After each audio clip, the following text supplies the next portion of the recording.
महाभारत युद्ध के 18 ऐसे गुप्त रहस्य जो आपको हैरान कर देंगे। तो चलिए दोस्तों, बताते हैं आपको वो रहस्य कौन से हैं। कहते हैं कि महाभारत युद्ध में 18 की संख्या का बहुत ही बड़ा महत्व है। महाभारत की पुस्तक में 18 अध्याय हैं। कृष्ण ने कुल 18 दिन तक अर्जुन को ज्ञान दिया था। 18 दिन तक ही युद्ध चला और गीता में भी 18 ही अध्याय हैं। महाभारत को पंचम वेद कहा गया है। यह ग्रंथ हमारे देश के मन और प्राण में बसा हुआ है। यह भारत की राष्ट्रीय गाथा है। इस ग्रंथ में तत्कालीन भारत आर्यवर्त का समग्र इतिहास वर्णित है। अपने आदर्श स्त्री पुरुषों के चरित्र से हमारे देश के जनजीवन को यह प्रभावित करता रहा है। इसमें सैकड़ों पात्रों, स्थानों, घटनाओं तथा विचित्रताओं का व विडंबनाओं का वर्णन है। महाभारत में कई घटना, संबंध और ज्ञान विज्ञान के रहस्य छिपे हुए हैं। महाभारत का हर पात्र जीवंत है, चाहे वह कौरव हो या पांडव, कृष्ण हो या कर्ण या धृष्टद्युम्न, शल्य, शिखंडी और कृपाचार्य हों। महाभारत सिर्फ योद्धाओं की गाथाओं तक सीमित नहीं है। महाभारत से जुड़े शाप, वचन और आशीर्वादों में भी बहुत सारे रहस्य छिपे हुए हैं। दरअसल महाभारत की कहानी युद्ध के बाद समाप्त नहीं होती है। असल में महाभारत की कहानी तो युद्ध के बाद ही शुरू होती है। आज तक अश्वत्थामा क्यों जीवित है? क्यों यदुवंशियों के नाश का शाप दिया गया था और क्यों धर्म चल पड़ा था कलयुग की राह पर? महाभारत का रहस्य अभी सुलझना बाकी है।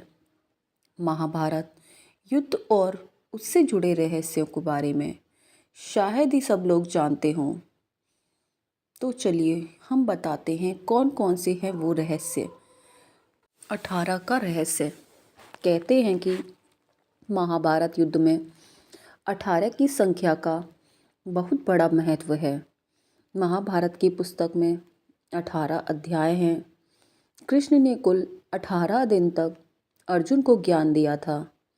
18 दिन तक ही युद्ध चला और गीता में भी 18 ही अध्याय हैं।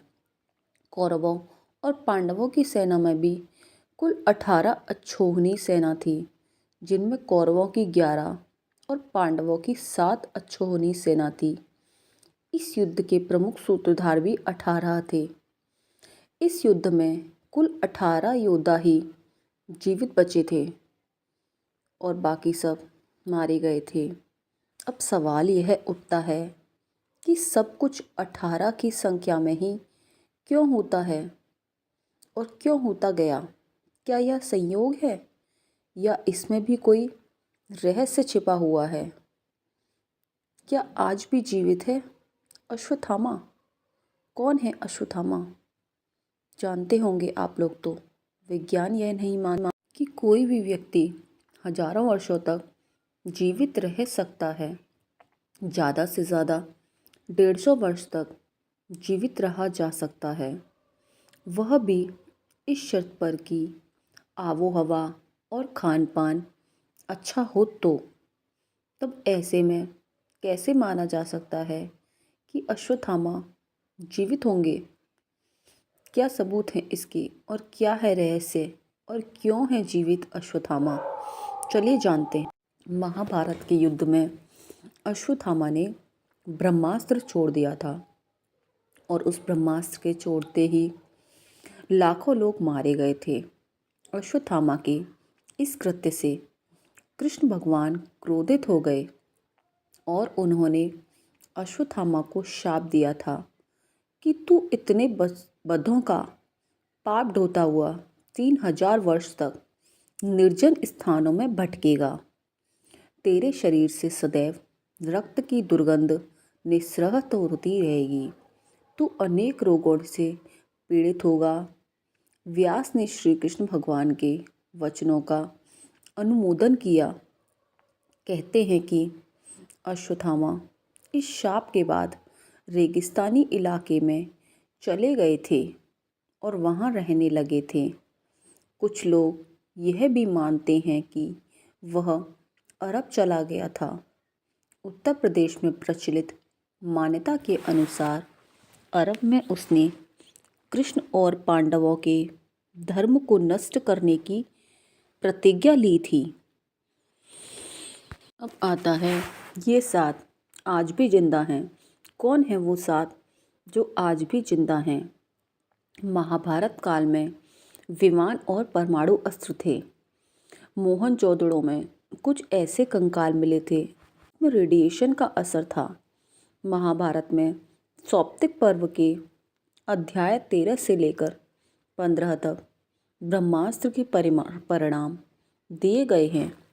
हिंदू इतिहास के जानकारों के मुताबिक 3 नवंबर 5561 ईसा पूर्व छोड़ा हुआ ब्रह्मास्त्र परमाणु बम ही था। महाभारत में इसका वर्णन मिलता है। तदस्त्रम प्रज्वल महाज्वालम तेजोमंडल सवृत्तम सशब्दम भवम व्योम ज्वाला मालकुलम भ्रशम चचाल च महीकृत्स्ना स पर्वतवन द्रुमा। अर्थात ब्रह्मास्त्र छोड़े जाने के बाद भयंकर वायु जोरदार तमाचे मारने लगी। सहस्त्रावधि उल्का आकाश से गिरने लगे। भूत मात्रा को भयंकर महाभय उत्पन्न हो गया। आकाश में बड़ा जोर से शब्द हुआ। आकाश जलने लगा। पर्वत, अरण्य, वृक्षों के साथ साथ पूरी पृथ्वी भी हिल गई। अब आता है कौरवों का जन्म भी था एक रहस्य। कौरवों का जन्म कैसे रहस्य हो सकता है? कौरवों को कौन नहीं जानता। धृतराष्ट्र और गांधारी के 99 पुत्र और एक पुत्री थी जिन्हें कौरव कहा जाता था। कुरु वंश के होने के कारण वे कौरव कहलाए। सभी कौरवों में दुर्योधन सबसे बड़ा था और गांधारी जब गर्भवती थी तब धृतराष्ट्र ने एक दासी के साथ सहवास किया था, जिसके चलते युयुत्सु नामक पुत्र का जन्म हुआ। इस तरह कौरव 100 हो गए। युयुत्सु ऐन वक्त पर कौरवों की सेना को छोड़कर पांडवों की सेना में शामिल हो गया था। क्या कारण है इसका? गांधारी ने वेदव्यास से पुत्रवती होने का वरदान प्राप्त कर लिया था। गर्भधारण कर लेने के पश्चात भी 2 वर्ष व्यतीत हो गए, किंतु गांधारी के कोई भी संतान उत्पन्न नहीं हुई। इस पर क्रोधवश गांधारी ने अपने पेट पर जोर से मुक्के का प्रहार किया, जिससे उसका गर्भ गिर गया। वेदव्यास ने इस घटना को तत्काल ही जान लिया और वे गांधारी के पास आकर बोले, गांधारी, तूने बहुत गलत किया। मेरा दिया हुआ वर कभी मिथ्या नहीं जाता। अब तुम शीघ्र ही 100 कुंड तैयार करवाओ और उन 100 कुंडों में को घी से भरवा दो। वेदव्यास ने गांधारी के गर्भ से निकले मांसपिंड पर अभिमंत्रित जल छिड़का, जिससे उस पिंड के अंगूठे के पोरुओं के बराबर 100 टुकड़े हो गए। वेदव्यास ने उन टुकड़ों को गांधारी के बनवाए हुए 100 कुंडों में रखवा दिया और उन कुंडों को 2 वर्ष पश्चात खोलने का आदेश देकर अपने आश्रम चले गए। 2 वर्ष के बाद सबसे पहले कुंड से दुर्योधन की उत्पत्ति हुई।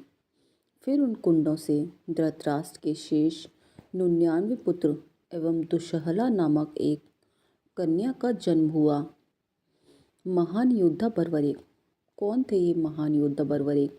बर्बरिक महान पांडव भीम के पुत्र घटोत्कच और नाग कन्या अहिलवती के पुत्र थे। कहीं कहीं पर यह भी बताया जाता है कि बर्बरिक मूर दैत्य की पुत्री कामकंटकटा के उदर से भी इनके जन्म की बात कही गई है। महाभारत का युद्ध जब तय हो गया तो बर्बरिक ने भी युद्ध में सम्मिलित होने की इच्छा व्यक्त की और माँ को हारे हुए पक्ष का साथ देने का वचन दिया। बर्बरिक अपने नीले रंग के घोड़े पर सवार होकर 3 बाण और धनुष के साथ कुरुक्षेत्र की रणभूमि की ओर अग्रसर हुए। बर्बरिक के लिए 3 बाण ही काफ़ी थे, जिनके बल पर वे कौरव और पांडवों की पूरी सेना को समाप्त कर सकते थे। यह जानकर भगवान कृष्ण ने ब्राह्मण के भेष में उनके सामने उपस्थित होकर उनसे दान में छल पूर्वक उनका शीश मांग लिया। तो बर्बरिक ने कृष्ण भगवान से प्रार्थना की कि हे प्रभु, वे अंत तक युद्ध देखना चाहते हैं। तब कृष्ण भगवान ने उनकी यह बात स्वीकार कर ली। फाल्गुन मास की द्वादशी को उन्होंने अपने शीश का दान दे दिया। भगवान ने उस शीश को अमृत से सींचकर सबसे ऊंची जगह पर रख दिया ताकि वे महाभारत का युद्ध देख सकें। उनका सिर युद्ध भूमि के समीप ही एक पहाड़ी पर रख दिया गया, जहां से बर्बरिक संपूर्ण युद्ध का जायजा ले सकते थे। तो दोस्तों, ये थे महाभारत के 18 रहस्य। ये है हमारा पार्ट 1 और पार्ट 2 हम जल्द ही अपलोड करेंगे। तो दोस्तों, कैसा लगे आपको हमारा ये पोस्ट, हमें कमेंट बॉक्स में ज़रूर बताएं और हमारे चैनल को लाइक एंड सब्सक्राइब करना ना भूलें। राधे राधे दोस्तों, धन्यवाद।